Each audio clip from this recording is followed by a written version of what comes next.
یہ دینوں کا جلدی جلدی گزرنا یہ بھی قیامت کی نشانیوں میں سے ایک نشانی ہے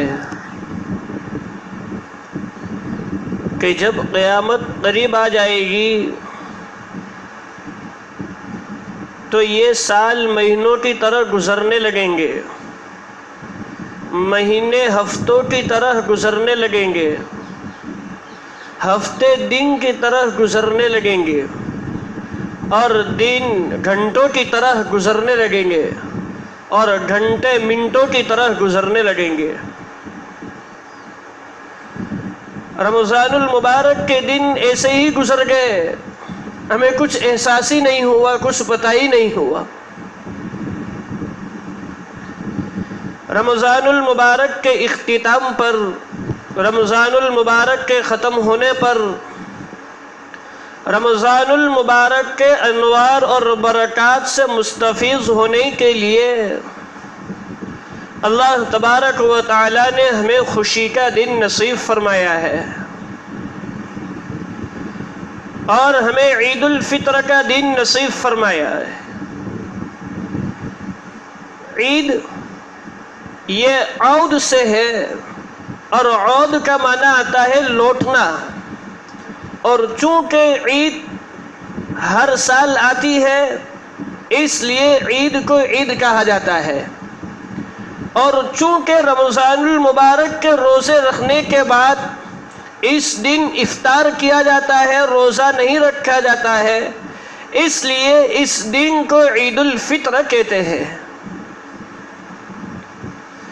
جب نبی کریم صلی اللہ علیہ وسلم مکۃ المکرمہ سے مدینۃ المنورہ کی طرف ہجرت کر کے تشریف لے گئے تو وہاں مسلمانوں کو دیکھا کہ مسلمان اس دن خوشیاں منا رہے ہیں۔ نبی کریم صلی اللہ علیہ وسلم نے ان کی خوشیوں کو دیکھ کر پوچھا کہ مسلمانوں مجھے بتاؤ ما ہذان الیومان، کہ یہ دو دن کون سے ہیں جس میں تم خوشیاں منا رہے ہو؟ تو ان لوگوں نے جواب دیا کہ ہم زمانہ جاہلیت میں اسلام قبول کرنے سے پہلے ان دنوں میں خوشیاں منایا کرتے تھے، اس لیے اسلام قبول کرنے کے بعد، مسلمان ہونے کے بعد ہم ان دنوں میں خوشیاں مناتے ہیں۔ نبی کریم صلی اللہ علیہ وسلم نے اس وقت ارشاد فرمایا کہ میں کیا تم کو ان دو دنوں سے بہترین اور دو دن نہ بتاؤں جس میں اللہ تبارک و تعالی نے خوشی منانے کا حکم دیا ہے؟ یہ دو دن یہ ہے، یہ عید الفطر اور عید الاضحیٰ، کہ اللہ تبارک و تعالی نے ان دو دنوں میں تمہیں خوشیاں منانے کا حکم دیا ہے، ان دو دنوں میں شریعت مطہرہ کے حدود میں رہ کر تم خوشیاں مناؤ۔ تو اللہ تبارک و تعالی نے ہمیں یہ عید الفطر کا دن نصیب فرمایا، یہ خوشی کا دن نصیب فرمایا۔ دوسرے مذاہب میں ہم دیکھتے ہیں کہ دوسرے مذاہب میں بھی خوشی کا دن منایا جاتا ہے، دوسرے مذاہب میں بھی تہوار منائے جاتے ہیں،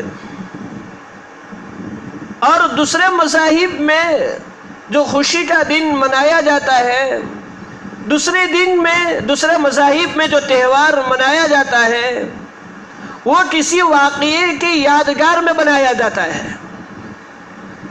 کہ گزرے ہوئے زمانے میں کوئی واقعہ پیش آیا، اس واقعے کی یادگار میں وہ لوگ دوسرے مذہب والے خوشی کا دن مناتے ہیں۔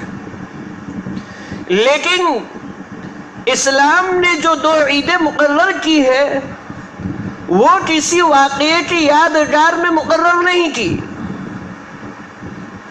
بلکہ اسلام کا ایک نرالا انداز ہے کہ اسلام نے دونوں عیدوں کو جو مقرر کی ہے یہ کسی اہم عبادت کی تکمیل اور کسی اہم عبادت کے مکمل ہونے پر خوشی کا دن ہمیں نصیب فرمایا ہے۔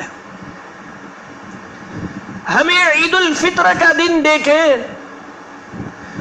تو رمضان المبارک میں اہم عبادت کے بعد اللہ تبارک و تعالیٰ نے ہمیں یہ خوشی کا دن نصیب فرمایا ہے کہ رمضان المبارک کے مہینے میں روزے رکھے، اللہ کے لیے تراویح پڑھی اور ان کے علاوہ عبادتیں کی۔ ان عبادتوں کی تکمیل کے بعد اللہ تبارک و تعالیٰ نے ہمیں یہ خوشی کا دن نصیب فرمایا ہے۔ لہذا ہمیں اس دن میں شریعت مطہرہ کے حدود میں رہ کر خوشی منانا چاہیے۔ اس دن میں حتی الامکان یہ کوشش ہونی چاہیے کہ اللہ تبارک و تعالیٰ نے ہمیں جو خوشی کا دن نصیب فرمایا ہے تو ہم خوشی میں الجھ کر، خوشی زیادہ منا کر شریعت مطہرہ کے حدود تو پار نہ کر جائے، اللہ تبارک و تعالیٰ کے حکم کے خلاف کر نہ بیٹھے، نبی کریم صلی اللہ علیہ وسلم کی سنت کے خلاف کر نہ بیٹھے۔ یہ ہماری جانب سے کوشش ہونی چاہیے، ورنہ تو رمضان المبارک کی عبادتیں ہماری سب پانی میں جائے گی، سب بیکار جائے گی کہ رمضان المبارک میں عبادتیں کی، روزے رکھے، نوافل پڑھے، قرآن مجید کی تلاوت کی اور اس خوشی کے دن میں اللہ تبارک و تعالیٰ کے حکم کے خلاف کر دیا، گناہ میں مبتلا ہو گئے، تو رمضان المبارک کی عبادتیں سب ضائع ہو جائے گی، سب بیکار ہو جائے گی، سب محنت ہمارے ضائع ہو جائے گی۔ اس لیے شریعت مطہرہ کے حدود میں رہ کر ہمیں خوشی منانا چاہیے۔ اور اس دن میں عید الفطر میں خوشی منانے کے ساتھ ساتھ اللہ تبارک و تعالیٰ نے اس دن میں ہم پر ایک عبادت واجب کی ہے، اور وہ مالی عبادت ہے جس کو ہم صدقہ فطر کہتے ہیں۔ صدقہ فطر کا بہترین وقت تو عید الفطر کے 2 دن پہلے ادا کر دینا ہے، اور صدقہ فطر کا وجوبی وقت عید الفطر کی نماز سے پہلے ہے کہ عید الفطر کی نماز سے پہلے صاحب حیثیت، صاحب استطاعت صدقۃ الفطر ادا کر کے نماز عید کے لیے تشریف لے جائے۔ لیکن اگر عید الفطر کی نماز سے پہلے صدقہ فطر ادا نہیں ہوا تو نماز عید کے بعد ہم یادی سے صدقہ فطر ادا کر دیں۔ اور سب سے زیادہ صدقہ فطر کا ہمارے اوپر جو حق بنتا ہے وہ ہمارے رشتہ دار غریب ہے۔ ہمارے جو رشتہ دار غریب ہے سب سے پہلے ہم ان کو صدقہ فطر ادا کریں، تاکہ ہماری خوشی کے ساتھ ساتھ وہ ہمارے ساتھ خوشیوں میں شامل ہو جائے۔ ان کو بھی کوئی امنگ ہوتی ہے، ان کی بھی تمنائیں ہوتی ہے، جو بیچارے غریب رہتے ہیں، فقیر رہتے ہیں، یہ سب اللہ تبارک و تعالیٰ کی جانب سے ہی ہے۔ کسی کو امیر بنانا، کسی کو فقیر بنانا، کسی کو غریب بنانا، یہ اللہ تبارک و تعالیٰ کے فیصلے پر ہوتا ہے۔ لہذا ہماری ذمہ داری بنتی ہے کہ ہم ان کی مدد کرتے چلے، تاکہ ہماری خوشی منانے کے ساتھ ساتھ ہمارے ساتھ وہ بھی خوشیوں میں شامل ہو جائے۔ ہم جس طرح اپنی ضرورتیں پوری کرتے ہیں وہ بھی اپنی ضرورتیں پوری کرے۔ تو سب سے پہلا حق ہمارا بنتا ہے کہ ہمارے رشتہ داروں میں جو غریب ہے، فقیر ہے، مسکین ہے، ہم ان کو صدقہ فطر ادا کریں، اور ساتھ ساتھ میں کچھ ہدیہ بھی دے دیں، تاکہ ان کی دلجوئی ہو جائے، وہ خوش ہو جائے۔ اور ہمارے جو آپس میں پڑوسی ہے، پڑوسی میں کوئی غریب ہے، پڑوسی میں کوئی فقیر ہے، ہم ان کو بھی صدقہ فطر ادا کریں، ان کو بھی صدقہ فطر دیں، ان کا بھی خیال رکھیں، تاکہ وہ بھی ہماری خوشیوں کے ساتھ شامل ہو جائے۔ اور ابھی اس خوشی کے دن منانے کے ساتھ ساتھ جو حالات چل رہے ہیں، خاص طور پر آپ جانتے ہیں کہ مانگرول کے حالات ابھی سنگین چل رہے ہیں. ہر گھر میں کوئی نہ کوئی بیمار ہے، ہر گھر میں پریشانی لاحق ہے، ہر ایک مصیبت میں مبتلا ہے، ہر ایک بے چین ہے. موت پر موت ہو رہی ہے، میت پر میت ہو رہی ہے. ایک میت تو دفنانے سے فارغ نہیں ہوئے، دوسرا میت سامنے تیار ہے. ابھی دوسرا میت دفنانے سے فارغ نہیں ہوئے، سامنے تیسرا میت تیار ہے. یہ ہمارے اوپر سنگین حالات چل رہے ہیں. یہ اللہ تبارک و تعالیٰ کی جانب سے ایک تنبیہ ہے. اللہ تبارک و تعالیٰ ہمیں متنبہ کرنا چاہتے ہیں. یہ کوئی عذاب نہیں ہے، یہ کوئی سزا نہیں ہے، بلکہ یہ تو صرف اللہ تبارک و تعالیٰ کی جانب سے ایک تنبیہ ہے. اللہ تبارک و تعالیٰ متنبہ کرنا چاہتا ہے حالات کو بھیج کر، اور اللہ کہہ رہے ہیں اے میرے بندو سنبھل جاؤ، اے میرے بندو سنبھل جاؤ، اے میرے بندو سنبھل جاؤ. ابھی تو یہ حالات بھیج کر تمہیں متنبہ کر رہا ہوں، تمہیں تنبیہ کر رہا ہوں.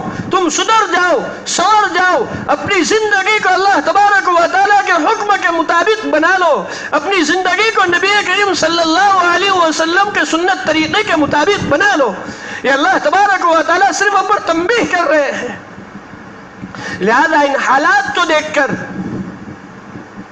خود تنہائی میں ہمیں غور کر لینا چاہیے کہ ہماری جانب سے وہ کون سے گناہ ہیں جس کی وجہ سے ہمارے سر پر یہ مصیبتیں منڈلا رہی ہے، جس کی وجہ سے ہم پر یہ آفاتیں آ رہی ہے، جس کی وجہ سے ہم پر یہ بلیات آ رہی ہے. ہمارے وہ کون سے گناہ ہیں؟ ان گناہوں سے اللہ تبارک و تعالیٰ سے معافی مانگے، اللہ تبارک و تعالیٰ سے توبہ کرے. یہ خاص دن ہے، اس دن میں اللہ تبارک و تعالیٰ دعا کو قبول کرتا ہے. عید الفطر ہونے کے ساتھ ساتھ یہ جمعہ کا دن بھی ہے، اور جمعہ کے دن میں ایک گھڑی ایسی آتی ہے کہ جو مانگو وہ اللہ تبارک و تعالیٰ قبول کر لیتا ہے. اس لیے خاص اس دن میں ان حالات کے لیے بھی ہم دعا کریں. ہم مصیبت میں مبتلا ہے، آفت میں مبتلا ہے، اور مصیبت زدہ اور پریشان حال کی دل سے جو دعا نکلے گی اللہ تبارک و تعالیٰ انشاءاللہ ضرور قبول فرمائے گا. اللہ خود قرآن مجید میں کہتے ہیں امن یجیب المضطر دعاہ ویکشف السوء، کہ جو بھی مصیبت حال شخص، جو بھی پریشان حال شخص اللہ تبارک و تعالیٰ سے دعا کرتا ہے، اللہ تبارک و تعالیٰ ضرور اس کی دعا کو قبول کرتا ہے اور اس کی پریشانی اور مصیبت کو دور کر دیتا ہے. اس لیے خاص اس دن ہمیں دعاؤں کی ضرورت ہے، اللہ تبارک و تعالیٰ سے معافی کی ضرورت ہے، اللہ تبارک و تعالیٰ سے مغفرت کی ضرورت ہے، اللہ تبارک و تعالیٰ سے بخشش کی ضرورت ہے. اور ہم آئندہ کے لیے کوشش کریں، عزم مصمم کریں، پختہ ارادہ کریں کہ انشاءاللہ آئندہ کی زندگی ہم اللہ تبارک و تعالیٰ کے حکم کے مطابق نبی کریم صلی اللہ علیہ وسلم کی سنت طریقے کے مطابق گزارنے کی کوشش کریں گے. ہم یہ عزم مصمم کریں، اور یہ ہمارا حالات کے ساتھ دعا کرنے کے ساتھ ساتھ، ہماری مصیبتوں میں دعا کرنے کے ساتھ ساتھ، ہمارے مسلمان بھائی جو ظلم و ستم میں شکار ہے، دوسرے ملکوں میں ہمارے بھائیوں پر جو ظلم و ستم ہو رہا ہے، گولیوں کا نشانہ بنے ہوئے ہیں، بم کا نشانہ بنے ہوئے ہیں، بے رحموں کے ہاتھ میں آ چکے ہیں، ہمارے ماں بہنوں کی عزتیں لوٹی جا رہی ہے، جوانوں کو کاٹا جا رہا ہے، قتل کیا جا رہا ہے، ذبح کیا جا رہا ہے. ہم خاص ان کے لیے بھی دعا کریں. خاص طور پر فلسطین ہے، غزہ ہے، برما ہے، ہم ان مسلمانوں کے لیے خاص دعائیں کریں. اللہ تبارک و تعالیٰ ان کی مدد فرمائے، ان کی نصرت فرمائے، اور خاص طور پر اللہ کے گھر اپنا قبلہ اول مسجد اقصی اور بیت المقدس کو بھی دعا میں یاد رکھے، اللہ تبارک و تعالی حفاظت فرمائے۔ غیروں کی جانب سے، اسرائیل کی جانب سے مسجد اقصی پر حملے ہو رہے ہیں، مسلمانوں پر حملے ہو رہے ہیں، اپنا جو قبلہ اول ہے اس کو چھیننے کی کوشش کی جا رہی ہے۔ ہم اللہ تبارک و تعالیٰ سے خاص اس دن میں ان کو بھی دعا میں شامل کر لے کہ اللہ تبارک و تعالیٰ ان مسلمانوں کی مدد فرمائے، ان مسلمانوں کی نصرت فرمائے، اور اللہ تبارک و تعالیٰ اپنا قبلہ اول بیت المقدس مسجد اقصی کے خاص طور پر حفاظت فرمائے۔ اور اس دن میں ہمیں ایسا گزرنا ہے، صرف دیکھو نیا کپڑے پہننے کا، اچھے خاصے کھانا بنانے کا نام عید نہیں ہے، بلکہ اللہ تبارک و تعالیٰ سے ڈرنے کا، اللہ تبارک و تعالیٰ کا خوف دل میں پیدا کرنے کا، اللہ تبارک و تعالیٰ کا تقوی دل میں پیدا کرنے کا اصل نام عید ہے۔ حضرت علی کرم اللہ وجہہ فرماتے ہیں کہ اصل عید اس شخص کی ہے کہ جس نے روزے اللہ تبارک و تعالیٰ نے قبول کر لیے ہو، جس کی تراویح اللہ تبارک و تعالیٰ نے قبول کر لی ہو، اور ہر دن عید ہے، ہر دن عید ہے جس میں اللہ تبارک و تعالیٰ کی نافرمانی نہیں ہوئی ہو، اصل تو وہ عید ہے۔ اس لیے اس دن میں ہم خاص خیال رکھیں کہ ہمارے سے کوئی بھی گناہ کا نام صادر نہ ہو، اللہ کے حکم کے خلاف ورزی نہ ہو، نبی کریم صلی اللہ علیہ وسلم کے سنت طریقے کے خلاف نہ ہو، ہم خاص خیال رکھیں اس کا۔ اب اللہ تبارک و تعالیٰ سے دعا کریں کہ اللہ تبارک و تعالیٰ ہمیں شریعت مطہرہ کے مطابق، شریعت مطہرہ کے حدود میں رہ کر ہمیں خوشی منانے کی توفیق نصیب فرمائے۔ عید کی نماز کا طریقہ سن لے، عید کی نماز کی ترکیب کیا ہے؟ تو امام جب پہلی مرتبہ اللہ اکبر کہے تو ہاتھ اٹھا کر باندھ لے اور اس میں ثنا پڑھے۔ جب امام دوسری مرتبہ اللہ اکبر کہے تو ہاتھ اٹھا کر چھوڑ دے۔ جب امام تیسری مرتبہ اللہ اکبر کہے تو ہاتھ اٹھا کر چھوڑ دے، اور جب امام چوتھی مرتبہ اللہ اکبر کہے تو ہاتھ اٹھا کر باندھ لے۔ یہ پہلی رکعت کی ترتیب ہے۔ دوسری رکعت میں قرات کے بعد امام صاحب قرات کر لے، اس کے بعد جب امام صاحب پہلی مرتبہ اللہ اکبر کہے تو ہاتھ اٹھا کر چھوڑ دے۔ جب امام صاحب دوسری مرتبہ اللہ اکبر کہے تو ہاتھ اٹھا کر چھوڑ دے۔ جب امام صاحب تیسری مرتبہ اللہ اکبر کہے تو ہاتھ اٹھا کر چھوڑ دے، اور جب چوتھی مرتبہ امام صاحب اللہ اکبر کہے تو رکوع میں چلے جائے۔ یہ نماز عید کی ترتیب ہے، اور ہم اس کا بھی خاص خیال رکھیں کہ ہر مسجد میں حالات کو دیکھتے ہوئے فجر کی نماز میں قنوت نازلہ کا اہتمام کیا جائے۔ جب سنگین حالات آتے تھے، جب سخت حالات آتے تھے، تو نبی کریم صلی اللہ علیہ وسلم نماز میں، فجر کی نماز میں قنوت نازلہ پڑھا کرتے تھے۔ اللہ تبارک و تعالیٰ اس قنوت نازلہ کی برکت سے حالات کو دور کرتے تھے، مصیبتوں کو دور کرتے تھے، پریشانیوں کو دور کرتے تھے۔ اگر ہم بھی فجر کی نماز میں قنوت نازلہ پڑھیں گے، انشاءاللہ اللہ تبارک و تعالیٰ اس قنوت نازلہ کی برکت سے اس حالات اور مصیبت کو دور کر دیں گے۔ امام صاحب جب رکوع کے بعد فجر کی نماز میں قنوت نازلہ پڑھے تو پیچھے مقتدی آہستہ سے آمین کہے۔ قنوت نازلہ ایک دعا ہے، مسلمانوں کے لیے دعا ہے، مسلمانوں کی حفاظت کے لیے دعا ہے، اور غیروں کے لیے جس کے حق میں ہدایت نہیں لکھی ہوئی، جس کی تقدیر میں ہدایت نہیں لکھی ہوئی ہے، ان کے لیے بدعائیں ہیں۔ اس لیے قنوت نازلہ جب امام صاحب رکوع کے بعد پڑھے تو ہم آہستہ آہستہ آمین کہیں۔ اللہ تبارک و تعالی ہمیں عمل کرنے کی توفیق نصیب فرمائے۔